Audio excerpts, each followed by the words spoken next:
여러분 안녕하세요. 이제 5월 7일 금요일 강의를 시작을 합니다. 이제 우리가 교과서에서 다루고 있는 거는 11개 장으로 구성되어 있거든요. 그래서 이게 7장 강의인데 그러니까 7, 8, 9, 10, 11 이렇게 남은 거죠. 그래서 메모리하고 관련된 아마 주된 내용은 7장까지가 이제 거의 끝인 것 같고, 그다음에 8장 은 메모리하고 다른 인지 기능들하고 관련성 이런 것들을 다루고, 9장에서는 기억하고 관련된 질환들, 왜 우리들 많이 아는 그 알츠하이머 디지즈 같은 거, 치매하고 관련된 거 같은 거, 뭐 또 머리를 심하게 부닥쳐 가지고 뇌진탕 같은 거 왔을 때 기억에도 일시적으로 장애가 있을 수 있는데 뭐 그런 거. 그래서 9장은 그런 기억하고 관련된 질환들 얘기를 할 거고, 10장은 동물들도 기억을 가지고 있거든요. 그리고 동물 기억을 이제 연구를 하면 동물하고 사람하고 다른 거는 되게 사람한테는 침습적인 방법으로 연구를 못 하잖아요. 그러니까 침습적이라고 하는 거는 뇌 수술을 직접 하거나 이러는 거를 침습적인 거라고 하는데, 사람들한테는 그렇게 하면 안 되잖아요. 그죠? 그런데 동물이 인간하고 유사한 그런 기억 체계를 가지고 있는 게 있거든요. 그래서 뇌의 어디가 어떤 방법으로 그런 기억 현상을 일으키는지를 침습적으로 이제 동물을 사용을 해서 연구를 합니다. 그래서 동물하고 관련해서 발견된 현상들을 10장에서 얘기를 할 거고, 이제 11장은 전체 책을 이제 마무리하는 그런 내용으로 구성이 돼요. 그래서 메모리의 이제 본질적인 어떤 특성하고 관련된 거는 오늘 강의 시작하는 안목 기억이 아마 마지막 부분이 될 것 같아요. 그죠? 밖에 여러분도 집에서 강의를 들으려나? 밖에 오늘 바람이 되게 많이 불고, 조금 전까지 비도 많이 오고 소낙비처럼 왔었고, 또 천둥 번개도 막 쳤었어요. 지금 선생님 연구실에서 밖을 보면 저쪽에 본관 쪽이 보이는데 바람이 굉장히 많이 불고 그러네요. 날씨도 약간 좀 서늘하고. 그래요. 그래서 이제 안목기억 얘기를 해봐요. 우리가 1장에서, 그리고 지난번처럼 강의하면서 어떤 문제들이 있으면 한 섹션 마치고 여러분한테 질문하거나 코멘트할 기회를 줄 건데, 채팅에 또 마이크 켜고 물어보고 토의하고 그래요. 그죠? 업로드가 됐나요? PPT 했고요. 지금 교재했어요. PPT하고 조금 더 일찍 갔어야 되는데, 선생님이 어저께 사실 어디를 갔다 오느라고 PPT를 늦게 만들었걸랑. 그래서 지금 올라갔을 거예요. 박영신 학생 됐어요?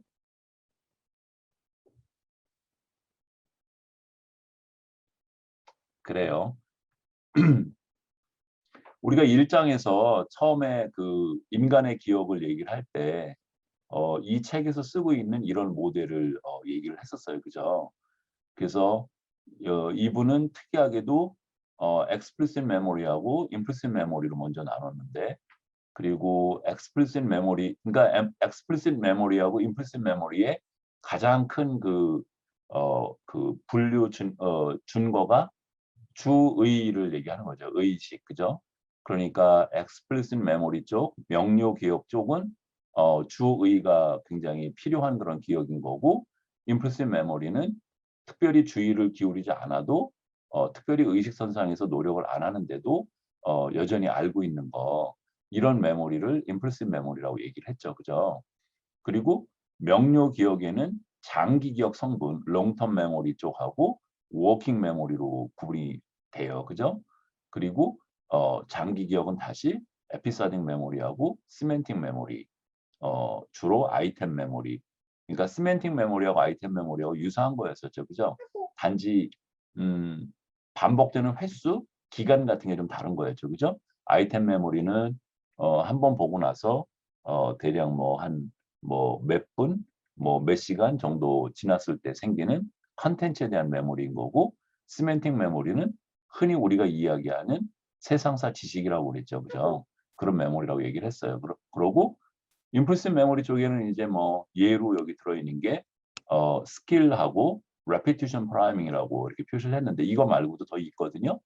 그 스킬 쪽은 이제 자전거 타기, 뭐 타자치기, 또 자동차 운전하기 이런 것처럼 어떤 일정한 절차가 있고 그런 절차들을 학습하는 거 이런 거를 얘기를 하는 거고 그다음에 repetition priming은 어떤 동일한 일을 반복적으로 해서 지각이나 인지상에서 더 빨라지는 현상 그런 거를 얘기를 해요. 이 외에도 더 있거든요. 조금 이따가 더 얘기를 할게요. 그래서 1장에서 메모리 분류를 할 때 아주 대분류 쪽에서 explicit memory하고 implicit memory로 나누어졌었고 지금 7장에서 하려고 하는 게 의식 선상에는 떠오르지 않지만 여전히 알고 있는 그런 기억 사실들 이런 내용을 다루려고 하는 거예요. 그죠? 그래서 되게 이 명료 기억과 암묵 기억을 나눌 때 중요한 그런 준거들이 몇 개가 있는데 그 중에 하나가 조금 전에 선생님이 얘기했던 의식이나 주의가 요구가 되는가 이런 게 하나의 준거예요. 그러니까 내가 배운 내용을 알고 있는 내용을 내가 떠올리려고 하면 나도 모르게 떠올라. 그리고 그 내용을 내가 스스로 인지를 해. 아, 지금 그러니까 저는 어저께 이제 제 외손자 봐주는 거를 했는데 그러면 외손자랑 어저께 봐주던 것들을 생각하려면 생각이 나는 거죠. 오후 3시에 그 아이를 어린이집에서 찾았고 그리고 그 아이랑 놀이터에서 놀았고 그런 장면들이 내가 의식적으로 이렇게 알죠. 그 마치 그 손자 아이의 얼굴이 지금 앞에 있는 것처럼 내 눈에 보이는 것처럼 이렇게 머릿속에 떠올라 있죠. 내가 의식적으로 지금 경험을 하고 있죠. 이런 메모리가 explicit 메모리 쪽에 해당이 되는 거고 implicit 메모리 같은 경우에는 아침에 출근할 때 자동차 운전을 해서 왔는데 자동차 운전을 내가 브레이크를 어떻게 밟았고 내가 핸들을 어떻게 돌렸고 이런 것들이 기억이 안 나요. 그저 왔던 통로만 기억이 나지. 그러니까 자동차 자체를 운전할 때 내가 어떤 식으로 운전을 했는지를 마치 아까 내 외손자 아이가 눈에 떠오르는 것처럼 눈에 보는 것처럼 떠오르는 것처럼 그렇게 떠오르지가 않아요. 그렇지만 운전을 하고 왔거든요. 그러니까 의식선상에 내가 경험은 못하지만 여전히 알고 있고 잘 할 수 있는 메모리 이런 게 이제 implicit 메모리예요. 그다음에 또 한 준거가 그러니까 우리가 정보 처리를 할 때 의식적인 정보 처리, 그러니까 controlled processing이라고 얘기를 해요.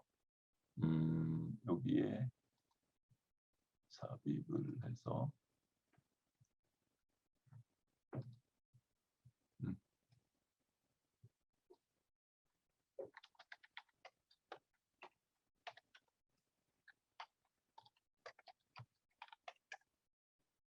이런 거 하고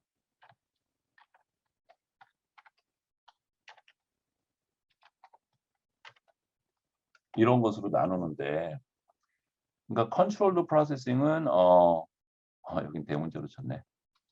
controlled processing은 그 주의가 굉장히 많이 필요한 경우예요. 그래서 예를 들어서 뭐 모르는 영어 단어를 내가 암기를 하려고 할 때 온 신경을 다 써야 되잖아요. 그죠? 그럴 때 단어를 암기하고 있는 거 이런 거를 controlled processing이라고 얘기를 해요. 여기는 뭐 주의 집중이 엄청 필요하고 그런 데죠. 근데 자동적인 처리, automatic processing이라고 하는 거는 거의 주의가 안 필요해요. 주의가 필요해도 아주 조금 필요한 정도 있는 거죠.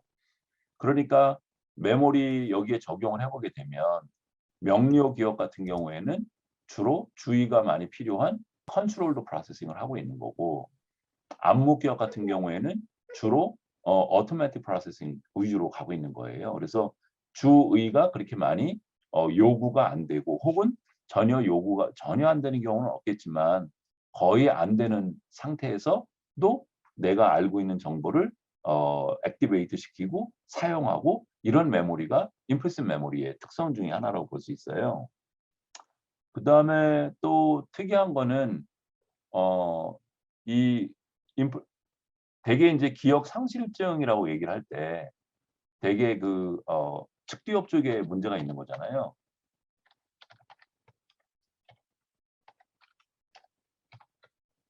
이분들은 안쪽 내측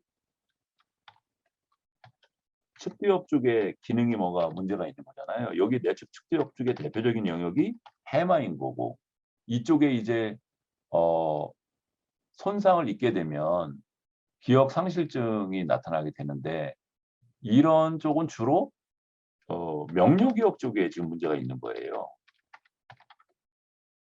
근데 이 사람들이 어 안목 기억 쪽에는 큰 문제가 없어요.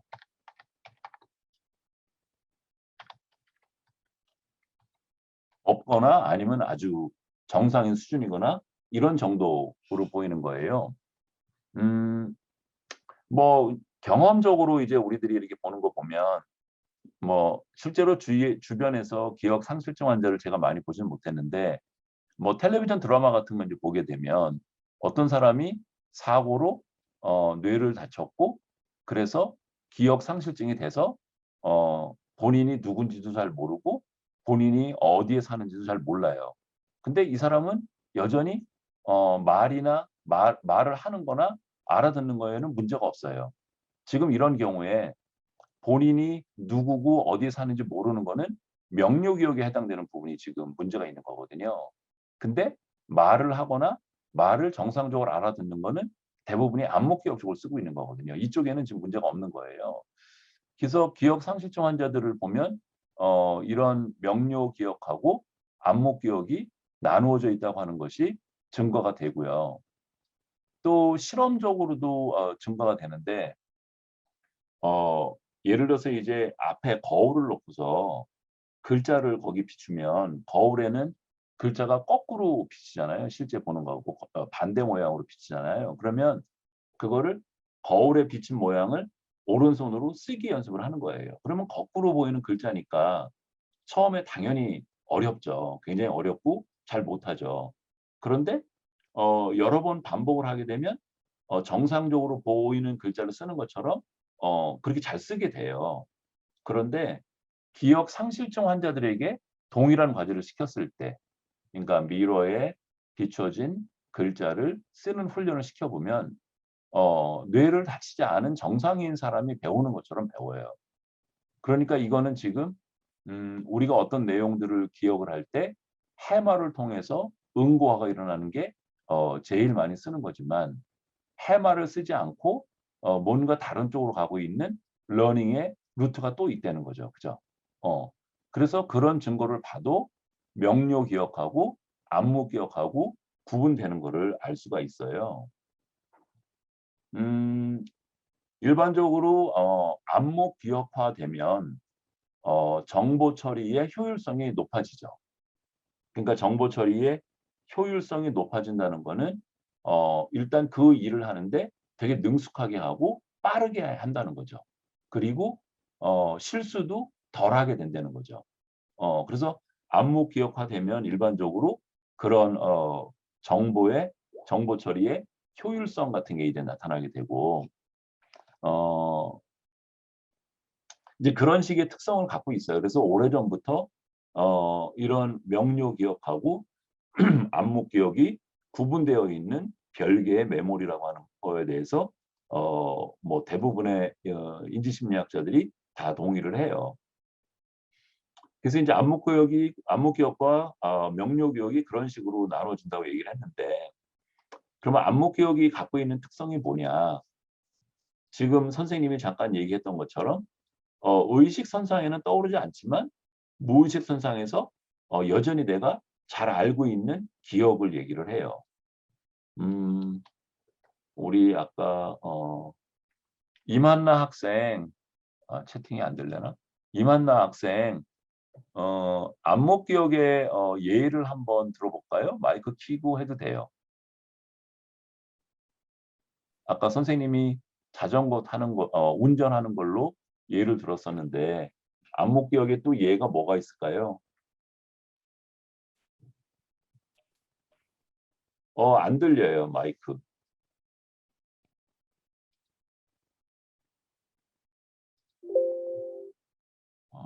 마이크가 여전히 안 들리는데요, 이만다 학생님. 어, 어, 그래. 그러니까 피아노를 이만다 학생은 잘 치나 봐요. 그러니까 피아노를 여러 해 마이크가 안 돼가지고 여러 해 연습을 하면 뭐 어떤 곡을 치는데 어, 악보 보는 것, 악보에서 읽은 거를 손동작으로 옮기는 거 이런 것들이 거의 자동화되고 안목기억화 되죠, 그죠? 근데 피아노를 처음 배우는 사람은 안목기억을 쓸까요? 안목 학습이 일어나겠죠, 안목 학습. 그러니까 어, 구분이 좀 되죠. 어, 안목 학습이 있을 수 있고 이 결과로 안목 기억이 있을 수 있죠. 그러면 피아노를 처음 배우는 사람은 안무 기억은 거의 없을 거고 그렇지만 해마를 통한 정상적인 우리가 보통 이야기하는 그런 명료 기억으로 가는 학습도 있었을 거고 또 해마를 통하지 않는 다른 루트를 통한 안목 학습도 있었겠죠. 그렇지만 아직 연습이 부족해서 명료 기억 쪽에는 있겠지만 안목 기억 쪽에는 아직 형성이 아주 미미하거나 없거나 이런 상태겠죠. 그죠? 잘한 것 같아요.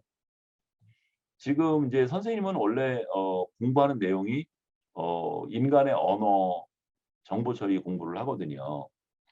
그러면 지금 선생님이 지금 한국말로 강의를 하고 있는데 내가 어떤 내용을 이야기를 해야 되겠다라고 의미를 생각을 하면 나도 모르게 그에 해당되는 한국어 문장의 문법도 떠오르게 되고 또 그 문법에 들어가야 되는 단어가 뭐가 들어가야 되는지 그것도 자동으로 떠오르게 되고 또 문장이 그렇게 해서 만들어지고 나면 이렇게 목을 통해서 입을 통해서 말을 할 때 어떤 소리는 어떻게 내야 되는지 그러니까 뭐 혀는 어디로 가야 되고 입은 얼마나 벌려져야 되고 허파에서 공기의 세기는 얼마나 나와야 되고 이런 것들은 거의 무의식 중에 거의 나오게 되죠.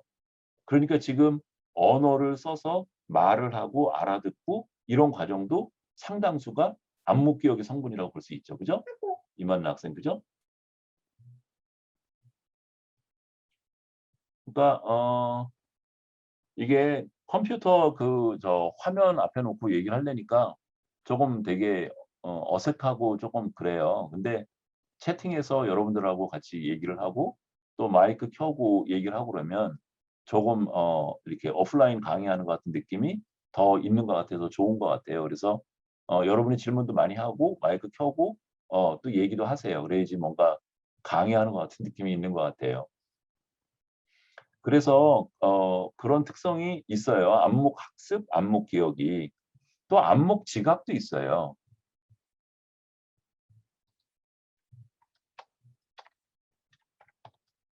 내가 의식하지 않았는데도 이미 알아버리는 거예요. 어떤 느낌 같은 거로 이렇게 생기게 되죠. 선생님이 예전에 이제 우리 학교에 98년도에 이제 교수로 부임을 하게 되는데 97년도에는 그 대덕에 그 카이스트에서 근무를 했었거든요.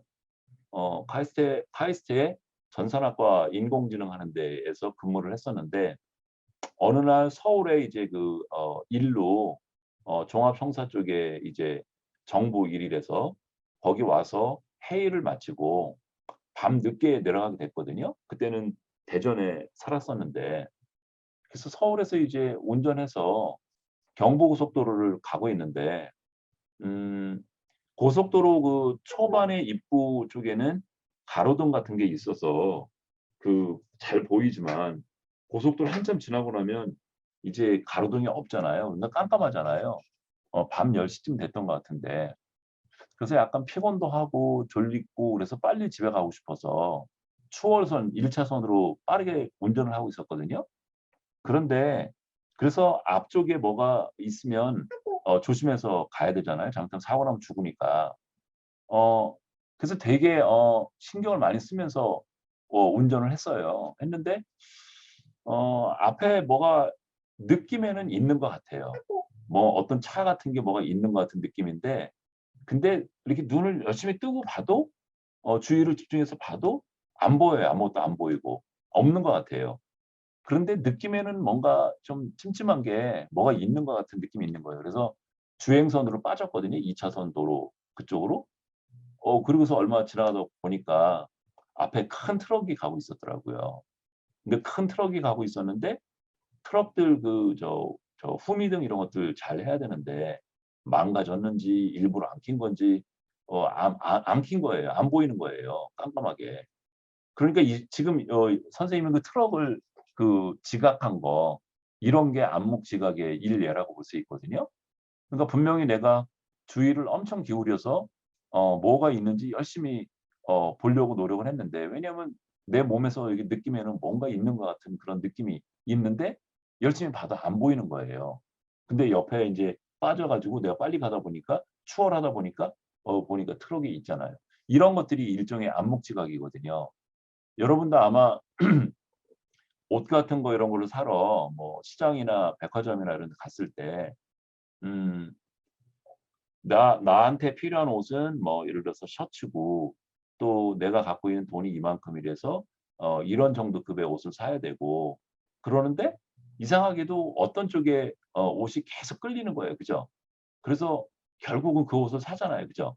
그러니까 명백하게 내가 논리적으로 문제 해결하는 것처럼 하나하나 따져 보면 그 옷을 사면 안 되는데 이상하게도 거기에 마음이 많이 가고 그러잖아요. 그죠?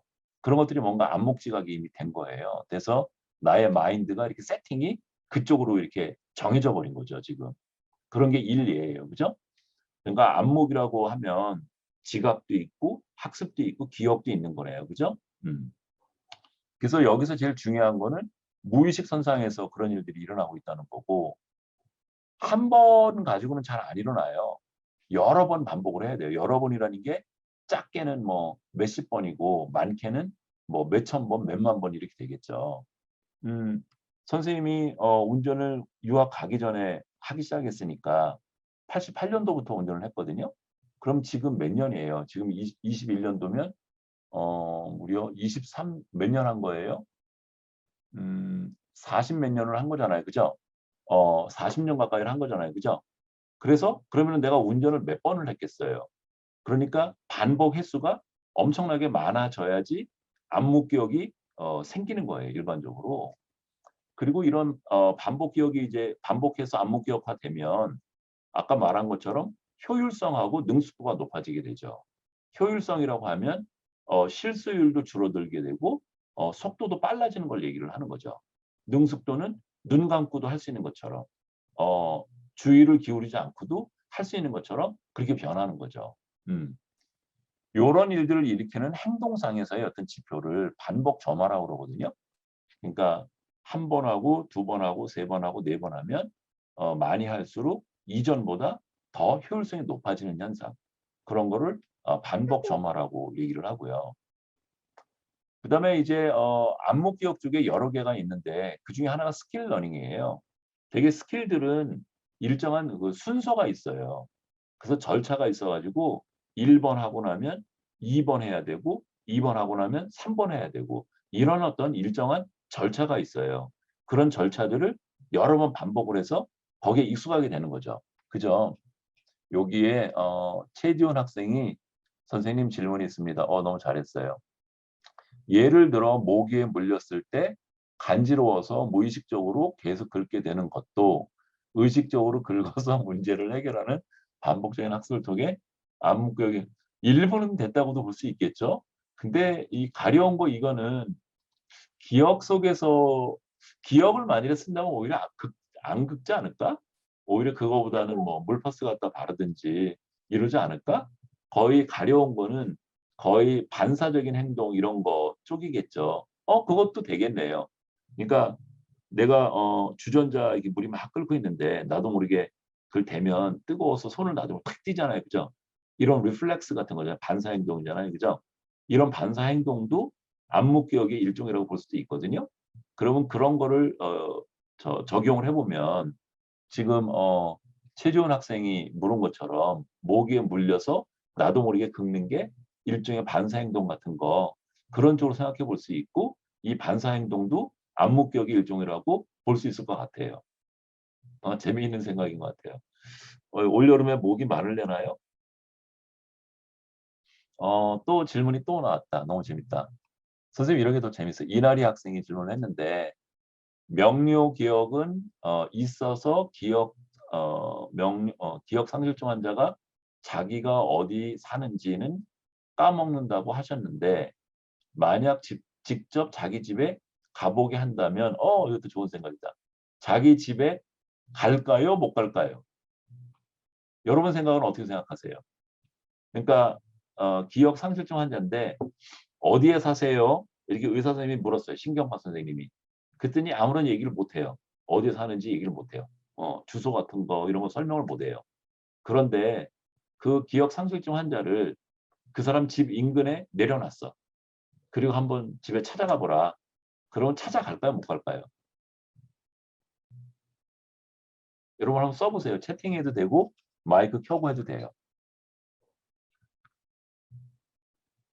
이준현 학생 한번 얘기해 볼래요? 저는 찾아갈 수 있을 것 같아요. 왜 그럴 것 같아요? 어, 그 집 주소는 명록 기억이지만 집에 가는 거는 여러 번 반복하기 때문에 그거는 일종의 스킬의 암호 기억 아닌가 싶었어요.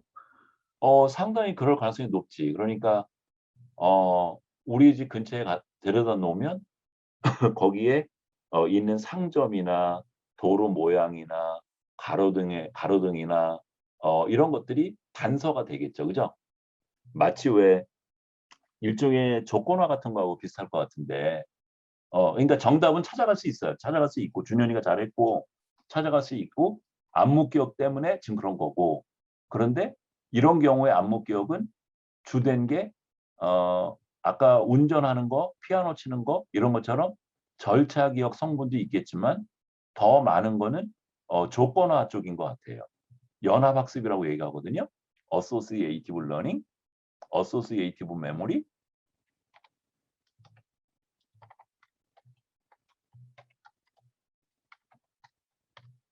그러니까 왜 파블로프 그 개에서 딸랑딸랑 소리만 들어도 나도 모르게 침이 나오는 거잖아요. 그죠?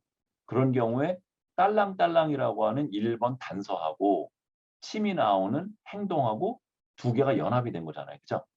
그래서 딸랑딸랑이라고 하는 단서가 있으면 나도 모르게 그 행동을 해버리는 거. 이런 게 조건화 학습이잖아요. 그죠? 그러니까 지금 기억 상실증 환자가 집 근처에 데려다 놓으면 평소에 자기가 다치기 전에 다니던 그 길이었는데 거기에 가로등도 있을 거고 가게도 있을 거고 이런 가게 간판 같은 게 마치 파블로프 개 실험에서 딸랑딸랑 같은 거 역할을 하는 거죠. 그러면 그거에 연결된 어떤 행동, 이쪽 A라고 하는 방향으로 걸어가는 행동 이런 게 나오겠죠. 그죠? 그래서 안목기억이라고 볼 수 있고요. 너무 재미있는 좋은 지적이었어요. 이나리 학생. 그 다음에 자기 집에 찾아가는 것은 내비게이션에 찍지 않아도 주의를 집중하지 않아도 잘 가는 것처럼 맞아요. 그래서 안목기억의 성분이라고 볼 수 있고 또 그거는 절차 기억이거나 아니면 연합학습 쪽이거나 이쪽의 메모리 성분이라고 볼 수 있을 것 같아요. 재밌네요. 그죠? 그러면 이런 생각도 들죠. 뭔가 우리가 배우고 그러면 명료 기억 쪽으로도 가야 되겠지만 안목 기억 쪽으로 많이 옮기는 게 유리하겠네요. 그죠? 주의를 많이 요하지도 않고 또 잘 잊어먹지도 않고 그러니까 그런 게 좋겠네요. 그죠? 여기 또 질문들이 많이 왔다. 최소민 학생은 여러 번 갔던 길이라면 집에 도착하긴 하는데 그게 자기 집인 걸 모를 수도 있죠. 그럴 수도 있죠. 거기에 있는 사람들이 내 아들인 거를 못 알아볼 수도 있죠. 우리 집인지도 모를 수도 있죠. 가긴 갔지만. 맞아요. 그럴 수 있어요. 이혜린 학생은 많이 걸었던 길이라면 갈 수 있을 것 같지만 비슷하네요. 우리하고. 최지훈 학생은 익숙한 길에도 날씨 주변에 빛 등 고려할 요소가 많아서 조금이라도 다르다면 영향받지 않을까요? 그러겠죠. 그러니까 영향을 받을 거고 그래서 미스하는 행동이 나올 수 있겠죠. 그죠? 아니면 예를 들어서 가로등이 거기 환하게 켜져 있었는데 그날 환자가 거기 서 있던 날은 가로등이 희미했어. 그러면 단서 역할을 못 하거나 이럴 수 있겠죠. 그죠? 그러면 어소시에이티브 메모리 쪽이 활성화 안 될 거고 그럼 못 찾아가고 이런 일이 남아 있겠죠. 그죠? 그것도 좋은 지적이었어요. 안목 기억에 남아 송다인 학생은 안목 기억에 남아 있어 그곳이 어디인지 알지는 못하더라도 맞아. 그렇고요. 한재원 학생은 교수님 혹시 반사 중에서 조건 반사는 안목 기억에 해당되지 않지만 무조건 반사는 안목 기억에 해당되지 않는다고 할 수도 있을 그러니까 사실은 그러니까 그것도 어떤 경계선의 문제라고 봐야 되는데 무조건 반사 같은 경우에는 사실 선천적으로 타고난 거잖아요. 그죠? 선천적으로 타고난 건데 그러면 선천적으로 타고났다는 거는 유전적으로 이미 결정이 돼 있는 건데 장기적으로 보면 사실은 유전도 학습이라고 봐야 되거든요. 그러니까 어떤 종족이 어, 어떤 변화된 환경에 적응하고 살아남기 위해서 한 50년, 100년 이런 주기로 유전자의 그런 변화가 일어나게 되거든요. 그럼 이것도 결국은 아주 롱텀으로 보게 되면 어떤 경험된 학습된 행동의 어떤 결과라고 볼 수도 있을 것 같아요. 그러면은 그래서 이 무조건 반사도 기억으로 쳐야 되냐 말아야 되냐 이런 것들이 어떤 기간이나 이런 거하고 관련이 있을 것 같아요. 근데 그것도 나 같으면 기억이라고 볼 것 같아요. 후천적인 고전적 조건화는 맞아요. 이건 명백하게 그쪽으로 가는데 선천적인 거는 나는 그렇게 생각을 해요. 나는 안목 기억의 일종이라고 생각을 해요. 유전자에 들어가 있는 것도 그 종족이 갖고 있는. 근데 이거는 사실 뭐 누구도 연구를 안 해본 거라 가지고 사실 내 개인적인 의견이지 학계에서 얘기하고 있는 그런 거는 아니에요, 사실. 근데 재미있는 생각이에요. 그죠? 그러니까 여러분이 이렇게 질문을 많이 해주고 그러니까 훨씬 더 이렇게 뭐라 그러지? 진짜 여러분 앞에 놓고서 강의하는 것 같은 그런 느낌이 좀 나네요. 그죠? 너무 좋아요. 잘했어요.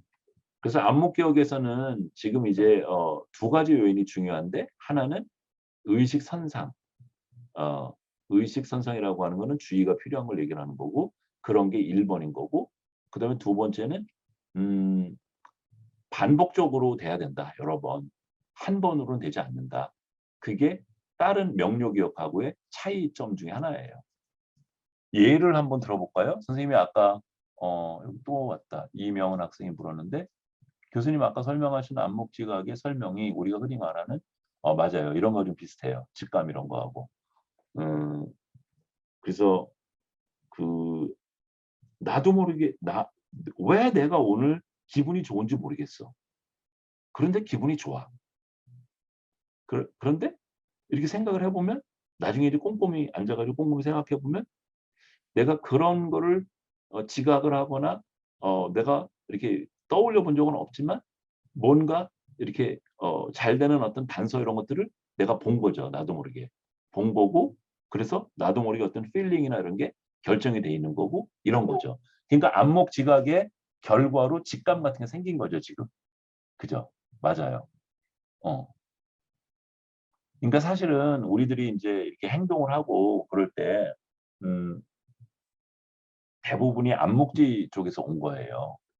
그러니까 여러분이 아까 선생님이 말하는 거 예를 들어서 안목 기억의 예를 들었는데 여러분이 아무 생각 없이 밥 먹어도 숟갈이 입으로 잘 들어가고 또 음식이 입에 들어가면 자동적으로 이렇게 이로 씹게 되고 그럼 침이 나오고 이게 다시 목구멍으로 들어가고 이런 것들이 전부 다가 거의 암묵적인 그런 거로 다 되는 거죠. 걷는 것도 이제 우리 손자아이가 이제 17개월 됐거든요.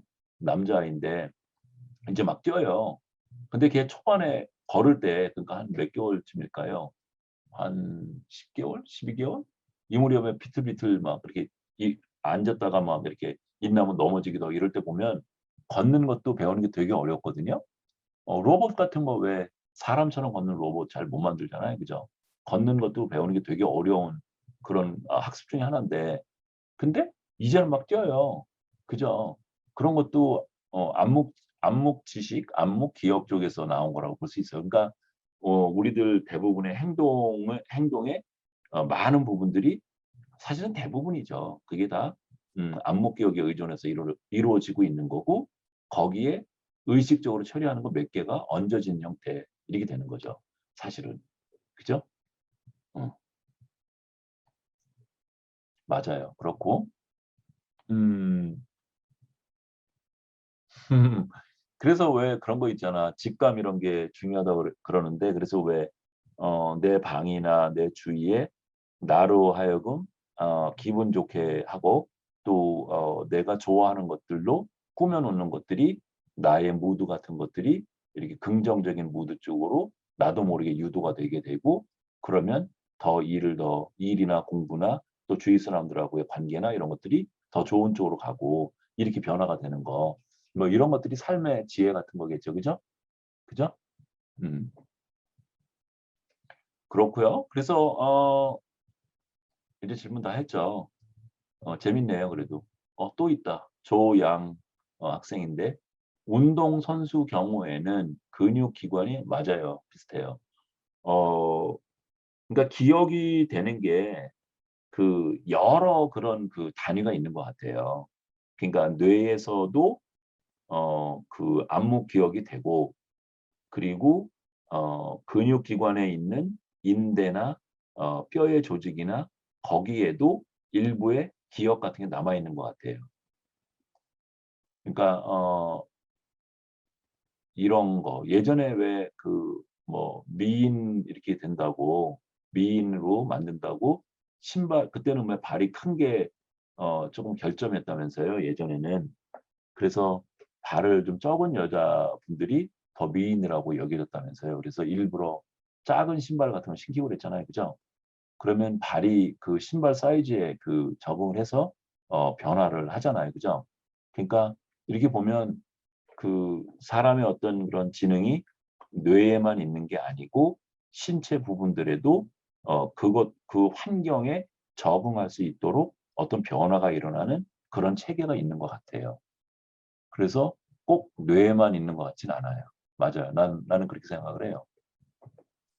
근육기관을 가지고 이런 기억 실험을 해본 건 물론 없지만 네. 또 많이 천재원 학생이 물었네요. 교수님 어떤 제품의 광고에 노출이 되면 모르는 사이에 맞아요. 이런 거예요. 그래서 광고업자들이 근데 이런 상황 슬라이드에 나와 있는 설명이 약간 다른 것 같아요. 조금. 그래서 광고업자들이 이런 걸 아는 거예요. 그러니까 어 내가 좋아하는 어떤 드라마를 보고 있는데 옆에 자꾸 광고가 자꾸 떠요. 그럼 짜증나죠. 그래서 잘 안 보죠. 그런데도 나중에 그 관련된 어떤 물건이나 뭐를 사러 백화점이나 어딜 가게 되면 자주 봤던 물건 쪽으로 가게 되죠. 친숙성 효과 여러분 아시죠? 사회심리학이나 이런 데 많이 나오는데 왜 그 모르는 얼굴들인데 어 어떤 얼굴은 10번을 제지를 해 줬고 어떤 얼굴은 처음 보는 얼굴이면 그러니까 처음에 시작할 때는 두 얼굴 다 모르는 얼굴인 거죠. 그래서 한 얼굴은 여러 번 반복이 돼서 제시가 됐었고 다른 얼굴은 적게 제시가 되거나 처음 보는 얼굴인데 나중에 그 얼굴에 대한 호감도 이런 거를 평가하게 하게 하면 그 자주 봤던 얼굴을 좋다라고 평가를 할 가능성이 되게 높대잖아요. 그죠? 그런 것들이 지금 여기 repetition priming 조금 전에 조양 학생이 물었던 거 광고 효과 같은 거 비슷한 거거든요. 그러니까 뭐 선거 같은 거 할 때 후보자가 자꾸만 나와서 얘기하는 거 짜증나고 보기 싫은데 근데 나도 모르게 친숙성 효과가 생기게 되는 거죠. 레피티션 프라이밍 이런 것 때문에. 그래서 나도 모르게 마음이 그쪽으로 기울게 되고 이렇게 되는 거죠. 그죠? 맞아요. 음,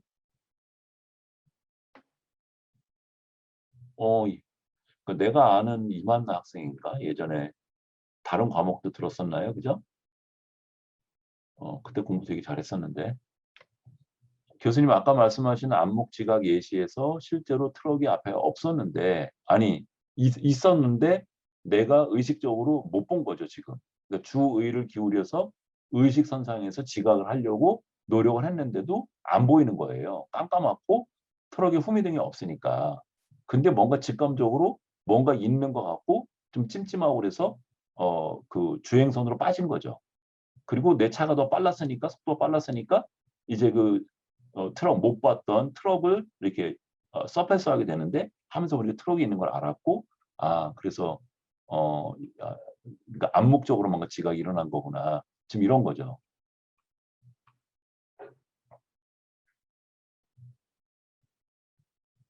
이게 암묵지각이죠. 지금 선생님이 예를 들고 이만나 학생이 그 질문한 거.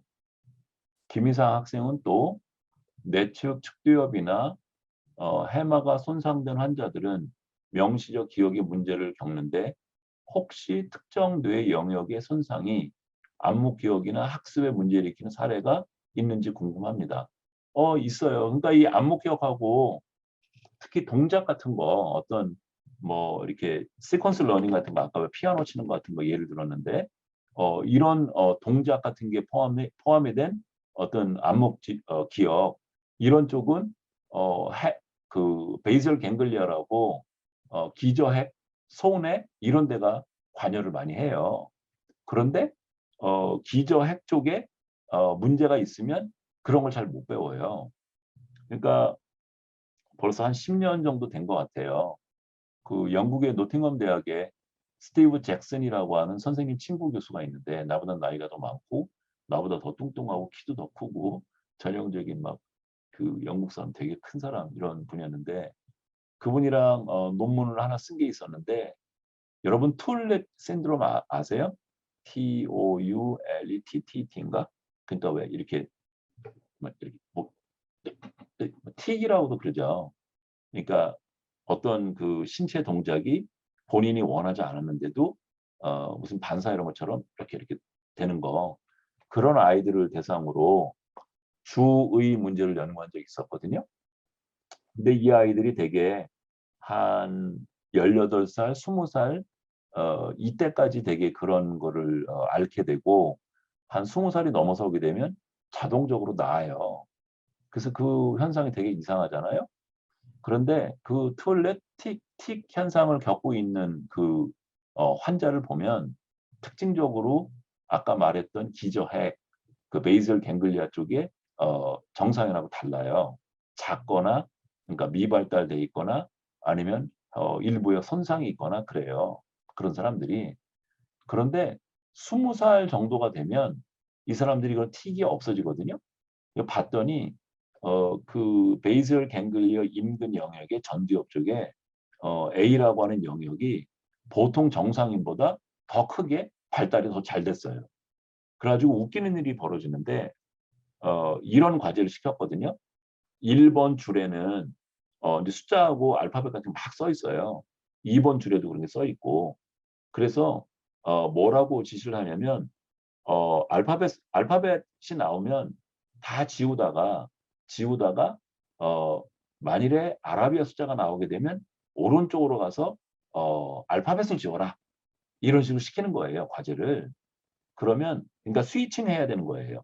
어떤 일을 A라고 하는 일을 하다가 B 일을 하도록 스위칭을 하는 그런 일을 시키는 거예요. 그러니까 주의가 이동이 돼야 되는 거죠, 그죠? 주의 통제가 잘 돼야 되는 거죠, 그죠? 근데 그 틱을 알았던 그 뭐 20 몇 살 된 그 저 실험 참가자들이 정상인 보통 사람들보다 훨씬 더 잘해요. 그런 거를. 그러니까 어렸을 때 그런 통제하는 기능에 문제가 있어서 뇌가 뭔가 보상 행동을 한 거예요. 보상 행동을 해서 베이설 갱글리아 자체는 정상인처럼 활동을 못하지만 그 인근에 있는 다른 영역을 더 많이 발달을 시켜서 오히려 이제는 정상인보다도 스위칭을 더 잘하는 쪽으로 변해버린 거예요. 그런 논문을 쓴 적이 있거든요. 그런 게 여기 답이 될지 모르겠네요. 여기 학생이 질문한 거에 대해서.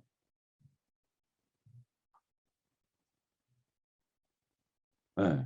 그러니까 암묵기억 그거는 베이설 갱글리아도 관계가 되고 손의 어떤 영역도 관련이 되기도 하고 프리모터 에어리어가 관련이 되기도 하고 그래요. 그래서 그 영역이 손상을 입게 되면 암묵기억이 어떤 부분들이 학습이 안 되거나 기억이 없을 수도 있어요. 답이 됐죠? 김희상 학생, 그죠? 생각보다 시간이 많이 갔네요. 그래서 암묵기억의 종류를 이거는 다른 어떤 논문에서 가져온 거예요. 논문에서 가져온 건데 우리 그 교과서 1장에 있던 암묵기억은 스킬 쪽하고 repetition priming 그래서 두 개밖에 간단하밖에 안 돼 있는데 여기는 조금 더 자세하게 돼 있어요. 그래서 가져온 건데 non-declarative learning이라고 돼 있는 이쪽 메모리 이쪽 그러니까 learning의 결과로 메모리가 생기는 거죠, 그죠? 그래서 암묵 기억이 이쪽이라고 볼 수 있는데 거기에 보면 procedural memory 흔히 절차 기억이라고 번역을 해요. 그러니까 절차 기억. 그다음에 클래시컬 컨디셔닝. 이거는 여러분 조건화 알죠, 그죠? 파블로프 아까 딸랑딸랑 침 흘리는 거. 그다음에 perceptual learning and priming.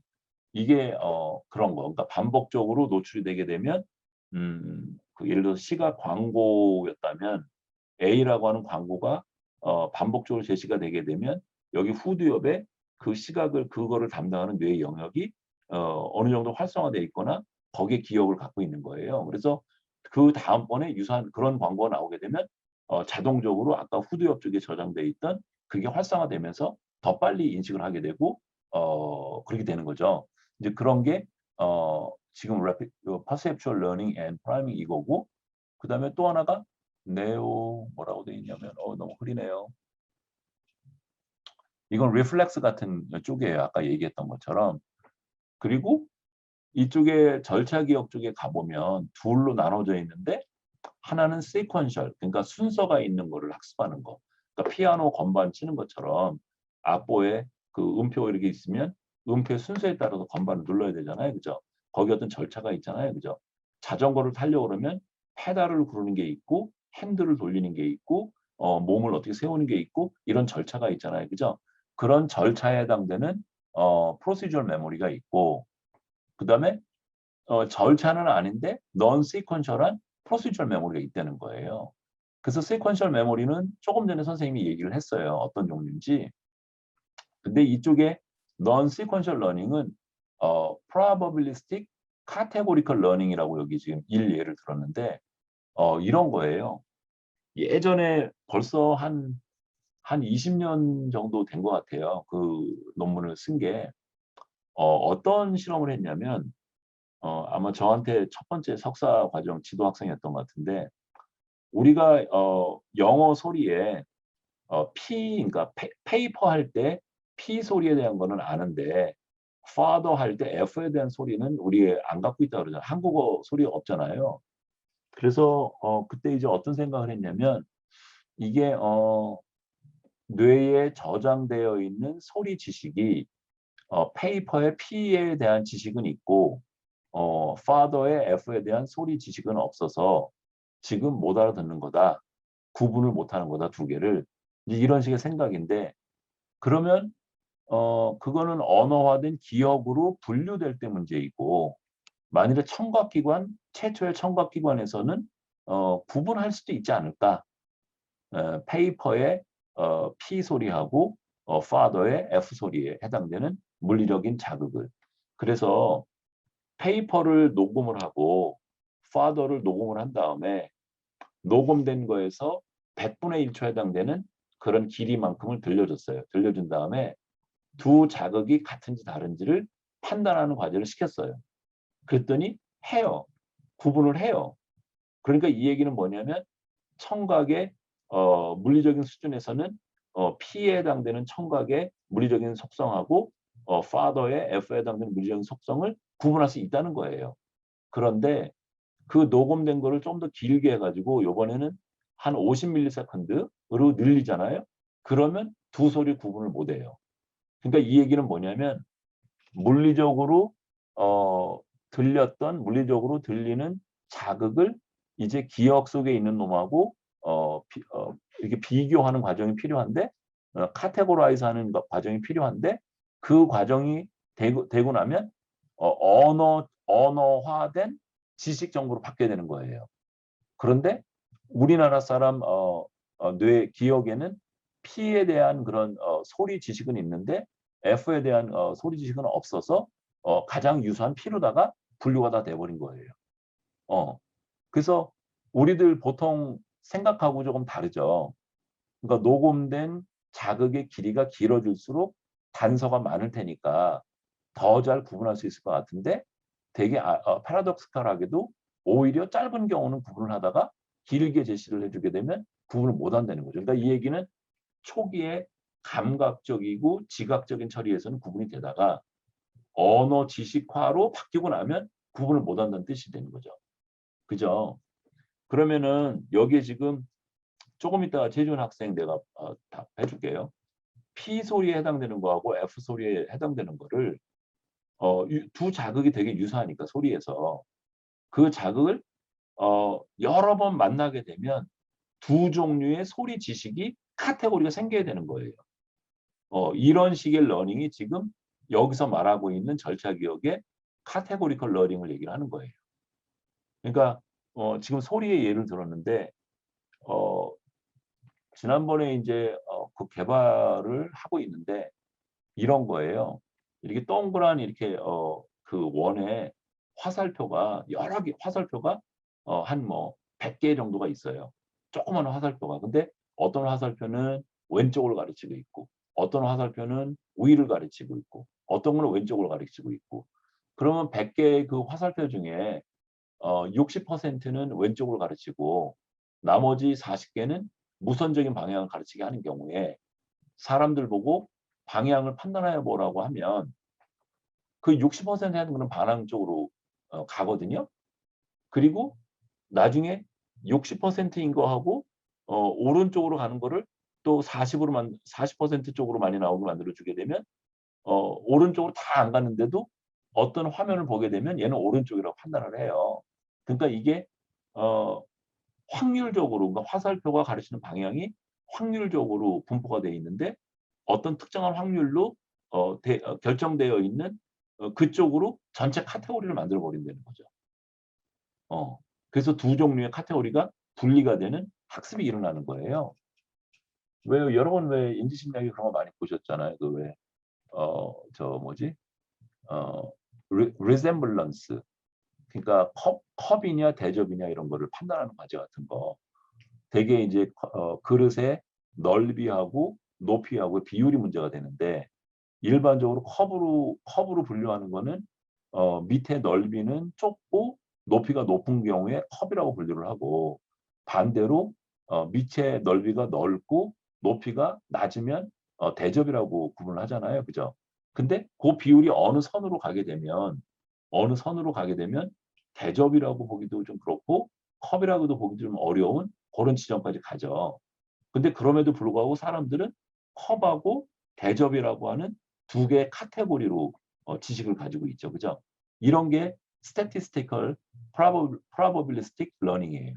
그런 결과로 두 개의 어떤 새로운 별개의 그런 어떤 조직이 생기는 거예요. 지식이. 여기 최지원 학생이 그 과제에서 단기 기억에 영향도 있을까요? 있을 것 같아요. 있어. 있는데 근데 워낙 짧고 아주 단순한 과제를 해가지고 단기 기억에 그런 어떤 좀 심오한 어떤 정보 처리를 많이 요구할 것 같지는 않아요. 근데 분명히 단기 기억이 끼는 건 맞긴 맞아요. 그 영향은 되게 최소화시켰지만 그래서 내가 고맙지 뭐. 그래서 절차 기억도 지금 이 논문에서는 이게 둘로 구분을 한 거고, 그다음에 뇌 영역은 보면 스트라이에이텀 이렇게 돼 있죠. 이게 되게 아까 선생님이 얘기했던 베이설 갱글리아 그 인근 영역들이에요. 그래서 일종의 네트워크 같은 거예요. 스트라이에이텀이 뇌 영역 하나를 얘기하는 게 아니고 베이설 갱글리아 또 뭐 해가지고 몇 개 조직을 통칭하는 것들이에요. 그쪽 영역들이 이 프로시저럴 메모리 쪽을 되게 관장을 하고요. 클래시컬 러닝 아까 얘기했던 그 파블로프의 개 딸랑딸랑 침 나오는 것 같은 거 이런 거는 세레벨럼. 그러니까 얘는 주로 손해 쪽에서 관장을 하고 있는 거고, 퍼셉츄얼 프라이밍이나 리플렉스 쪽은 네오코텍스나 리플렉스 패스웨이 이런 데서 관장을 한다는 거죠. 그러니까 지금 여기 보면 안목 기억을 가지고 있는 영역들이 한 군데가 아니고 여러 군데죠. 그죠? 또 기왕 여기까지 온 김에 다른 것도 좀 보면 vocabulary learning 같은 경우도 보면 여기 노란색으로 돼 있는데 당연히 여기 명시 기억 이쪽에도 문제가 있지만 아니 이거하고도 관련이 있지만 이쪽에 procedural memory하고도 관련이 있다고 그러잖아요. 그러니까 vocabulary learning 같은 게 그런 거거든요. 그러니까 spoken word 영어를 우리가 들으면 이게 영어 단어가 뭐라고 하는 것을 알아야 되는데 영어 단어가 무엇이라고 하는 것을 알아야 된다. 이러면 이런 경우에 영어 단어가 무엇 이렇게 그거를 끊어내야 되잖아요. 그죠? 그런 걸 스파팅 한다고 그러거든요.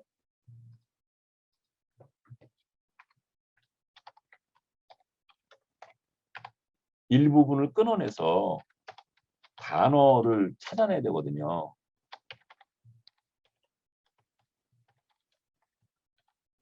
그러니까 단어를 찾아내는 뜻은 그 밖에서 들린 자극을 일부를 끄는 거 하고 내 기억 속에 저장된 거 하고 비교를 해서 매치가 되면 A라고 하는 단어를 좀 아는 거죠. 그죠?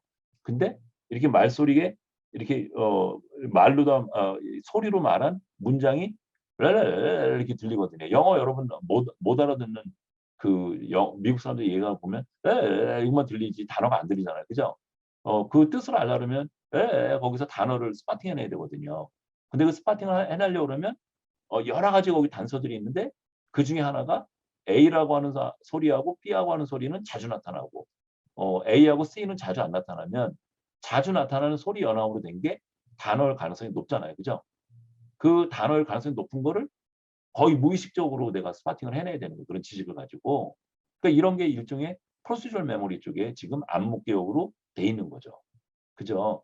그런 예를 이제 얘기를 할 수 있고 이런 암묵 기억으로 이제 오려고 그러면 한 이런 세 가지 정도 단계가 있는 것 같아요. 그러니까 여기 옮기면 볼까요? 기억의 3요소는 뭐 명시적 기억이든 암묵 기억이든 이런 세 가지 과정을 늘 거쳐야 돼요. 약화하는 과정이 있고 약화가 러닝이죠. 학습이 되는 과정이 있고 된 거를 저장하고 있는 과정이 있고 저장된 거를 그러니까 응고화 과정이죠. 끄집어내는 과정 이렇게 세 과정이 있는 거예요. 그래서 이 세 개 중에 어느 하나라도 실패하면 기억에 당연히 없겠죠. 그러니까 forgetting 됐다고 얘기를 하죠. 그러니까 망각이 되는 이유는 여러 가지 이유가 있을 수 있는 거죠. 그죠? 그러니까 행동으로 보면 그 일을 경험을 했는데도 그 사람이 몰라. 그래서 망각됐어. 이렇게 얘기를 할 수 있는데 그 망각됐다고 하는 거는 애초부터 아예 학습이 제대로 안 돼가지고 있을 수도 있고 학습이 돼서 기억에 어디에 남아 있는데 그 남아 있는 부분이 어떤 이유로 손상을 입었어. 그래서 데이터가 날아가서일 수도 있고 아니면 데이터는 어딘가에 있는데 옳게 데이터를 찾아오지 못해서 문제일 수도 있는 거죠. 근데 행동으로 보면 어쨌든 그거 몰라 이렇게 되는 거죠. 그죠? 그렇고 성공적인 기억이 되려고 그러면 얼마나 여러 번 반복을 했는지가 제1 요건이에요. 그게 암묵 기억이든 명시 기억이든 또 단서를 얼마나 많이 만들었는지. 그러니까 단서가 나중에 인출할 때 영향을 주는 거거든요. 마치 수수께끼 푸는 것처럼 요런 단서가 있는 경우에 이 단서는 뭐랑 연결이 됐었어. 그 뭐랑 연결이 된 거를 찾아오면 성공적으로 기억해내는 게 되는 거거든요. 그러니까 당연히 단서가 많은 게 나중에 떠올리기가 훨씬 쉬워요. 그죠? 어, 그래서 그리고 명시적 기억, 선언 기억 이쪽은 한 번으로도 학습이 돼요. 근데 비선언적 쪽은 1회 학습으로는 거의 형성이 안 돼요. 여러 번 반복을 해야 되는 게 거의 필수예요. 그리고 이런 안목 학습, 기억이 형성이 되려면 대개 3단계를 거친다고 그래요. 하나는 인지하는 과정. 그러니까 내가 배워야 될 대상이 지금 이거구나. 지금 영어의 스펠하고 뜻을 연합해서 외워야 되는 거구나.가 인지인 거고, 연합은 마더, 어머니, 마더, 어머니 이렇게 두 사건을 연합해서 반복하는 거를 얘기를 하고, 자동화는 여러 번 이제 그렇게 연합을 하게 되면 마더만 보면 바로 어머니가 떠올라 버리는 거, 이런 단계로 가는 거죠. 그러면 당연히 인지 과정이나 연합 과정까지는 주의가 굉장히 많이 요구가 되고 내가 신경을 많이 써야지 되는 그런 과정인 거고, 그러니까 당연히 에러도 많고 속도도 느리고 이런 거죠. 근데 자동화로 가게 되면 주의가 거의 안 필요하고 뭔가 그 정보를 담당해야 되는 조그만 뇌 하나만 관여를 좀 하는 쪽으로 변해가는 거죠. 지금 이런 식의 절차를 되게 거치게 돼요. 그래서 우리들이 말하는 아까 뭐 걷기라든지 뭐 피아노 치는 거라든지 이런 것들은 거의 자동화 단계에 들어가 있는 그런 기술이라고 볼 수 있죠. 그죠? 서론 얘기를 많이 했네요.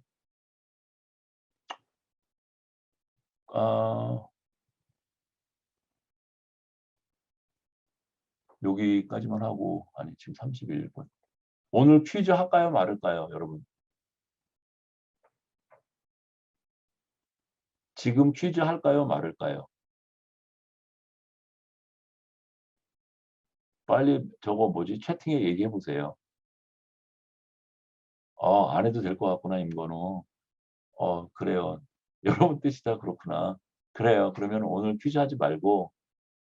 근데 나만 손해보는 건가? 퀴즈를 안 하면 제가 손해보는 건가요? 분명히 여러분한테는 좋은 게 가는데, 여러분한테는 분명히 도움이 되는 거죠. 좋은 건데, 나한테도 이점이 있나? 퀴즈를 안 보면? 네, 알겠습니다. 그렇군요. 네, 권문경 학생 뜻을 내가 잘 이해를 해서 오늘 퀴즈 안 하고 15분 정도 마저 그러면 얘기를 해봐요. 교과서의 7.1 그 섹션인데, 근데 여러분 뭐 얼굴도 안 보이는데 권문경. 여러분이 내 얼굴은 보잖아, 그지? 근데 사실 어저께 좀 아팠어요, 사실. 지금도 약간은 좀 아픈데, 그래서 약간 조금 부시시하죠, 그죠? 그래서 안목기억하고 관련된 뇌 영역 7.2를 가볼까요? 그러면 오늘 7.1까지만 해요. 슬라이드가 3개인데요. 3개까지만 가봐요. 뇌하고 글쎄 나도 안 아프고 싶은데 자꾸 아프네. 뇌하고 관련해서 안목기억이 형성이 되면 그 기억을 담당하는 뇌 영역의 활성화가 일반적으로 감소하는 게 일반적인 형태예요. 그런데 때로는 담당하는 영역의 활성화가 더 많은 경우도 있어요. 그러니까 감소하는 경우는 여러 번 반복이 돼서 이제 효율성이 높아지고 거의 자동화된 경우에는 관련된 뇌 영역의 활성화가 줄어들어요. 그런데 여전히 내가 주의를 많이 기울여야 돼. 안목기억인데도. 그런 경우에는 관련된 영역의 활성화가 오히려 증가하는 쪽으로 나타나요. 근데 대세는 감소하는 쪽이에요. 그렇고, 그래서 지금 여기 쓰여진 내용이 지금 그런 내용이고, 그러니까 관련된 뇌의 영역이 감소할지 더 활성화될지는 주의가 관여가 되는지 안 되는지가 관건이에요. 주의가 많이 그 일을 하는데 관여를 되면, 많이 관여가 필요하면, 그러면 관련된 뇌의 영역이 활성화가 많아지는 거예요. 되게 안목기억의 내용을 이제 연구를 하려고 연구자들이 많이 쓰는 방법이 반복 점화 연구 패러다임하고 스킬 러닝 쪽을 많이 쓰거든요. 그래서 먼저 반복 점화 가지고 하는 거를 보게 되면 얘는 학습 시기에 이제 예를 들면 단어인지 아닌지를 판단하는 과정을 시키는 거예요. 그러니까 화면에 어떤 그 자극이 나타나는데 글자가 나타나는데 단어면 yes라고 빨리 누르고 단어가 아니면 no라고 하는 걸 누르는 거예요. 그게 학습 시기예요. 그래서 실험 참가들한테 이거 나중에 기억 검사할 거니까 이거 열심히 외워야 돼요. 이런 지시를 전혀 안 주고 기억을 꼭 요구하지 않는, 그러니까 장기 기억이 아니라 명료 기억 쪽으로 굳이 안 가도 되는 그런 과제를 시키는 거예요. 단어인지 아닌지를 판단하는 과제가 기억을 위주로 그걸 짠 게 아니잖아요. 그죠? 그러니까 일종의 약간 속이는 거야. 실제는 나중에 안목 기억에 검사를 할 건데 실제 시키는 일은 기억하고 관련 없는 것 같은 일을 시키는 거예요. 그래서 학습 시기에 이제 그런 식으로 하고 검사 시기에도 학습 시기와 똑같이 하는데 조금 다른 게 학습 시기하고 좀 다른 게 학습할 때 나왔던 게 있고 그러니까 반복되는 놈이 있고 반복 안 되는 것이 검사 시기에 같이 포함되어 있죠. 그런 다음에 반복되는 조건하고 반복되지 않는 조건 간에 차이가 나게 되는데 이제 여기서는 어휘 판단을 시키게 되면 반응 시간하고 실수율이겠죠. 그러면 반복된 것에 대한 반응 시간하고 반복되지 않고 처음 검사 시기에 제시됐던 그 조건에서의 반응 시간하고 비교를 하게 되면 차이가 나게 되는데 반복된 게 더 빠르죠. 그 빠른 거를 반복 점화 효과라고 얘기를 하는 거예요. 그리고 그 반복 점화하고 관련된 뇌 영역을 조사를 하면 되죠. 그런데 아까 선생님이 얘기했던 것처럼 어떤 일을 처음 하게 되면 관련된 뇌 영역의 활성화가 많아요. 주의가 많이 필요하고 그러니까. 그런데 여러 번 반복을 하게 되면 관련된 뇌 영역들이 활성화가 많이 줄어들어서 진짜로 능숙해지게 되면 정말로 조그만 영역밖에 활성화가 안 되거든요. 그러면 보통 반복 점화를 찾으려면 그러면 반복됐던 조건에서 나온 뇌 영상 마이너스 빼기 반복 안 된 조건에서의 뇌 영상을 빼면 반복 점화를 나타내는 뇌 영역이 발견이 될 거잖아요. 근데 조금 전에 얘기했던 것처럼 반복 점화가 나타나면 뇌 영역 활성화가 줄어든다 그랬잖아요. 그러면 줄어든 거에서 반복 점화 안 된 거는 많이 활성화되는데 빼게 되면 영역이 하나도 안 남을 거잖아요. 그죠? 그죠? 그래서 이 반복 점화 실험에서는 거꾸로 빼요. 그러니까 반복되지 않은 조건을 수행할 때 나타나는 많이 활성화되는 뇌 영역 사진 마이너스 반복돼서 조금만 남아있는 뇌 활성화를 뺀 거. 그럼 나머지 영역이 남겠죠. 그 영역이 지금 반복 점화가 돼서 없어지는 영역으로 봐야 되는 거죠. 활성화가 없어지는 쪽으로 봐야 되는 거죠. 그런 식으로 여기서는 연구를 해요. 이해했어요? 보통 이제 fMRI 가지고 실험하게 되면 실험 조건에 해당되는 뇌 영상 마이너스 기저선에 해당되는 조건의 뇌 영상을 빼서 남아있는 부분이 실험 조건을 반영하는 뇌 영상이라고 얘기를 하잖아요. 근데 반복 점화 쪽에서는 그거를 반대로 한다는 거죠. 이유는 반복 점화하게 되면 뇌 영역도 줄어드니까 줄어든 거에서 많은 걸 빼내게 되면 아무것도 안 나올 테니까. 그래서 그런 방법.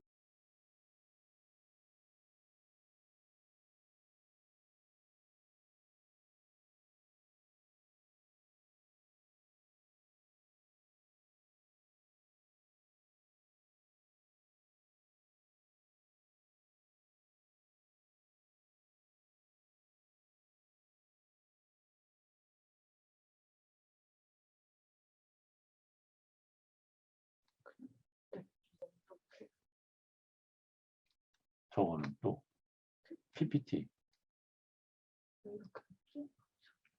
그러니까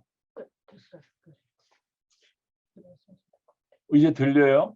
갑자기 난 아무 일도 안 했는데 컴퓨터가 이상한 일을 했어요. 이상한 일을 했어요. 그래가지고 채팅도 갑자기 꺼지고요. 그래서 이 반복 점화와 관련된 뇌 영상을 연구하는 방법은 지금 선생님이 얘기했던 것처럼 그런 방법으로 하고요. 그 다음에 실제 연구를 이제 보면 그래서 이분들이 했던 연구를 보면 그러니까 뷸뷸뷸뷸미어 이렇게 읽어야 되나요? 발음이 되게 어렵네요, 그죠? 저도 잘 모르는 연구자라 가지고 이 사람은 이제 그 학습 시기에 그 어떤 물체 모양이 제시가 됐어요. 물체 모양이 제시됐는데 그 물체의 크기가 기준 자극보다 크냐 작으냐 이런 걸 판단하는 걸 시킨 거예요. 그랬는데 한 조건에서는 그 물체 사물하고 사물이 원래 컵이었으면 이런 컵이었으면 컵의 크기가 그대로 이런 컵이 나온 거예요. 근데 다른 조건에서는 컵인데 더 크게 모양을 만들어 가지고 제시를 한 거예요. 그러니까 동일한 컵인데 한 조건은 원래 있던 모양의 그런 사물의 모양이 제시가 된 거고 두 번째 조건은 이름은 같은 건데 모양이 좀 다른 거, 크게 다른 거를 제시를 하고 기준 자극에 비해서 큰지 다른지를 판단하게 했어요. 그런 다음에 이제 검사 시기에는 학습 때 나왔던 똑같은 그런 컵하고 크기는 다르지만 이름은 같은 그런 컵하고 처음 보는 자극하고 이렇게 세 조건이 있었던 거죠. 반응 시간 비교를 해보게 되면 반복되는 동일한 모양의 컵이 반복되는 경우가 가장 빨라요. 그리고 이름만 같은 조건도 빨랐어요. 기저 조건보다. 그래서 이제 뇌 영역을 봤더니 똑같은 사물이 반복이 되는 경우에는 여기 전전두엽 이쪽 영역의 활성화가 감소되는 것으로 보였고 또 여기 시각 영역 후두엽 쪽 이쪽에 감소가 보였어요. 근데 여기 뒤쪽의 시각 영역은 기억 내용을 저장하고 있는 부분이잖아요. 그러니까 당연히 여기 활성화돼야 되고 그다음에 여기 전전두엽 쪽은 주로 메모리 통제하는 기관이잖아요. 주의하고 관련해서. 그러니까 반복이 많이 되면 주의가 많이 요구가 안 될 테니까 당연히 전전두엽이 많이 활동을 많이 안 하겠죠. 감소되겠죠. 이해되고 여기 후두엽도 활동이 많이 감소하겠죠. 처음 해볼 때는 처음 보니까 물체 인식을 하려고 여기 후두엽이 많이 활동을 하다가 여러 번 반복이 되면 그 물체에 익숙해지니까 이제 여기 후두엽의 영역도 작아지는 쪽으로 나타나겠죠. 그런 작아지게 나타나는 게 똑같은 사물이 나왔을 때하고 모양은 다른데 이름이 반복이 되는 경우 두 경우가 다 나타났어요. 근데 재밌는 게 이 사물이 똑같은 경우에는 좌우 방구의 후두엽 모두에서 보였는데 이름만 동일한 경우에는 좌방구 쪽에서만 보인다는 거예요. 그러니까 왜냐하면 여러분 아시는 것처럼 왼쪽 뇌는 언어를 주로 담당을 하고 있고 오른쪽 뇌는 언어도 일부 관여를 하지만 시각적이고 공간적인 걸 더 많이 관여를 하잖아요. 그러니까 물체의 모양이 똑같고 이름도 똑같은 거는 좌우방구 모두하고 관련이 있을 거라고 예측이 되고 근데 물체의 모양은 다른데 이름만 같은 경우에는 언어 내용이니까 반복되는 게 언어 내용이니까 걔는 좌방구 쪽에서만 감소가 있었다는 거죠. 그죠? 이것도 너무 재밌죠. TMS로 전전두엽이 만일에 이런 안목 기억하고 관련이 되게 깊다면 전전두엽을 만일에 교란시키게 되면 그러면 반복 점화가 없어야 되잖아요. 그래서 TMS로 전전두엽을 교란시켰더니 반복 점화가 안 나타났어요. 그런데 동일한 자극이 반복이 되면 그 자극이 반복되는 감각기관에 그러니까 여기 후두엽 그 시각을 담당하고 있는 후두엽의 감각 영역은 여전히 활성화가 남아 있었어요. 그러니까 반복 점화를 나타내는 어떤 통제 기능도 전전두엽이 그런 일을 담당하고 있다는 거고 역시나 안목 기억의 그런 성분들도 기억된 정보, 내용 정보는 감각기관, 감각을 담당하는 뇌 영역에, 운동을 담당하는 뇌 영역에 저장되는 거라고 볼 수 있어요. 그죠? 오늘은 여기까지 할까요? 그래서 주말들 잘 보내고, 그리고 다음 주 수요일 날 또 보겠네요. 수요일 날 안목 기억 이제 남아있는 부분들을 마저 하고, 또 여기 7장 이제 마치고 나면 또 챕터 마치고 나서 퀴즈 보잖아요. 그래서 여러분도 퀴즈 준비 잘 하세요. 그래요. 여러분들 주말 잘 보내세요. 그래요. 다들 고생했어요. 아, 여기 얼굴이 다 보이고 막 말소리 다 들리고 너무 좋겠다.